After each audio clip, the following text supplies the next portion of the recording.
C'est étonnant, non?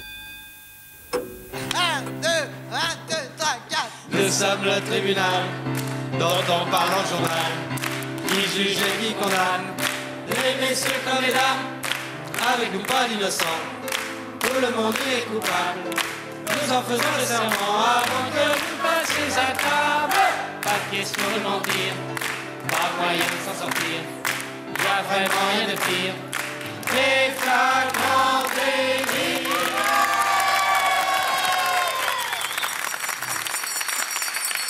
L'audience est reprise. Je vous rappelle que nous jugeons aujourd'hui Michel de Saint-Pierre qui est inculpé d'incitation à la violence, d'outrage à corps constitué et de vol qualifié.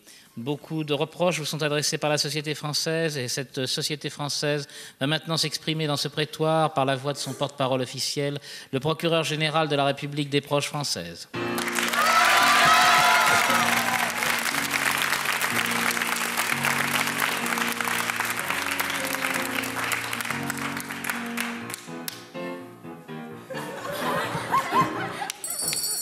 Françaises, Français, Belges, Belges, mon président, mon chien, monsieur l'avocat le plus bas d'Inter, mesdames et messieurs les jurés, public chéri, mon amour.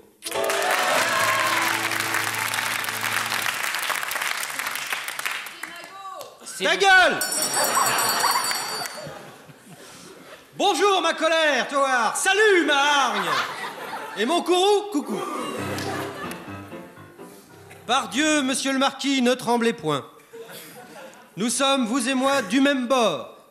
Et que Dieu m'esbignasse si j'ai la moindre velléité de vous accabler davantage.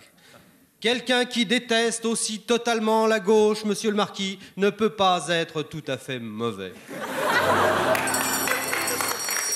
Ne craignez rien, monsieur de Saint-Pierre, la droite n'est pas morte.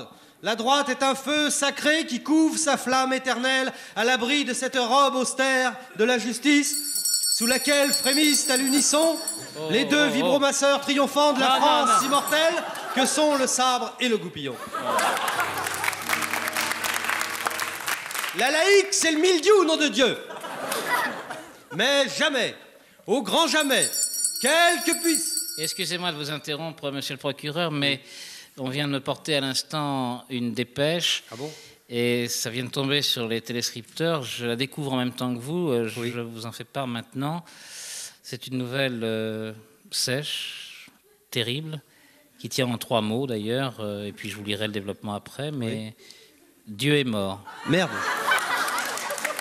Je vous lis cette dépêche. Dieu s'est éteint il y a moins d'1 heure en son domicile paradisiaque à la suite d'une longue et cruelle maladie. Il était âgé de... il était âgé. Il est encore trop tôt pour mesurer... Je vous lis, hein, comme ça.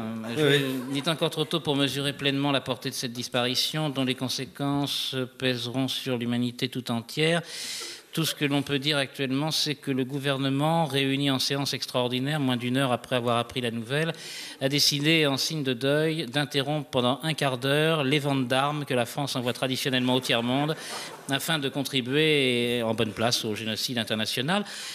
D'autre part, les drapeaux seront mis en berne sur l'ensemble du territoire français et la 2e chaîne de télévision diffusera dès ce soir, en hommage à Dieu, le chef-d'œuvre de Robert Bresson, Dieu sifflera 3 fois, avec Louis de Funès dans le rôle du gendarme. Bah oui. Par chance, si j'ose dire, dès que la nouvelle de la mort de Dieu a été rendue publique grâce à l'AFP, un homme s'est proposé spontanément pour venir évoquer avec nous la mémoire de l'auteur du ciel et de la terre. Il s'agit d'Henri de Nazareth, qui est... Vous pouvez m'appeler Riton, si vous voulez. Oui, Riton de Nazareth, qui a très bien connu Dieu. Oui, en effet, n'est-ce pas, j'ai très, très bien connu Dieu, puisque nous étions parents. C'est-à-dire que j'étais le beau-frère à sa femme. Oui. Vous n'êtes pas sans savoir que Dieu avait un fils. Oui. Et sa mère, Marie l'Immaculée, oui. La femme de Dieu, donc. Oui. Vous me suivez? Oui. La femme de Dieu avait un oncle dont le cousin germain du frère de la Bru était une l'Immaculée, elle aussi. Je suis donc le beau-frère de la femme de Dieu, disons. Oui, c'est un peu compliqué. Je voudrais vous demander comment Dieu était-il dans la vie courante. On dit qu'il était resté très simple. Oui, Dieu était infiniment bon, infiniment aimable, comme cela est dit d'ailleurs très justement dans sa biographie. Ce qui frappait d'emblée chez Dieu, c'était son égalité d'humeur, même quand il lui arrivait de déconner. Parce qu'il déconnait.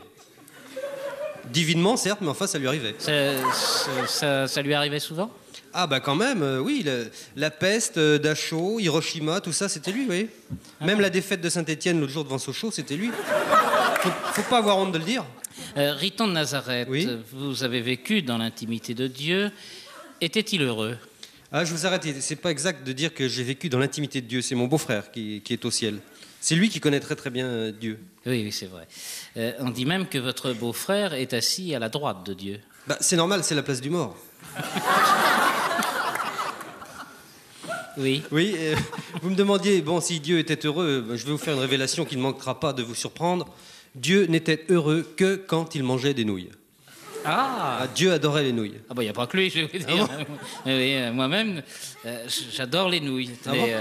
Surtout les nouilles plates. Vous savez, les nouilles plates importées de Tanzanie orientale. Les plates? Les plates, oui, mais des Tanzanie. Je vous en prie. Et Dieu dans tout cela? C'est vrai, je vous demande pardon, Henri de Nazareth. Bah, et moi, dans tout ça. Henri de Nazareth, sait-on précisément de quoi est-ce que Dieu qu'il est mort? Il n'y a pas de mystère, monsieur Villers.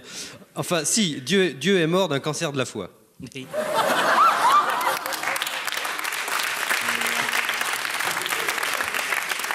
Il a souffert énormément. Ses dernières paroles ont été terribles. Il a regardé la terre une dernière fois et il a dit « Ce qu'il nous faudrait, c'est une bonne guerre ».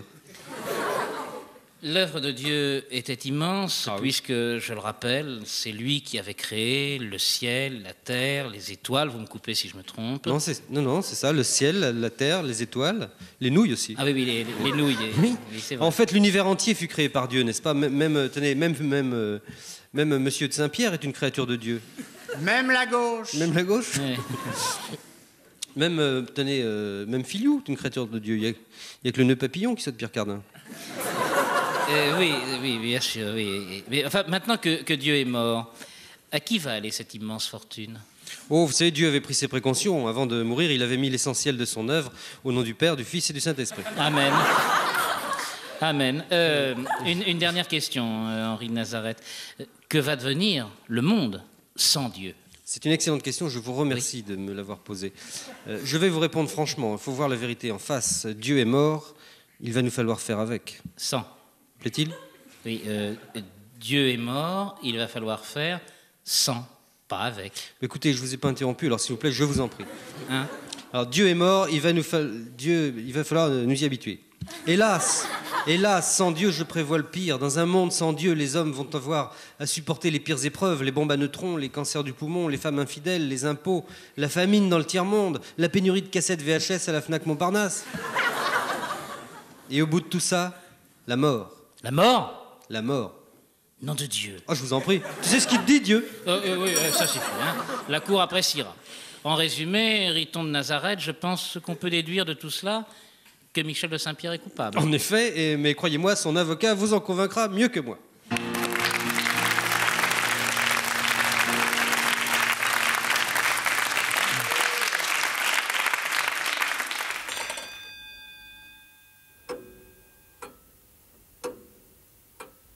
C'est étonnant, non?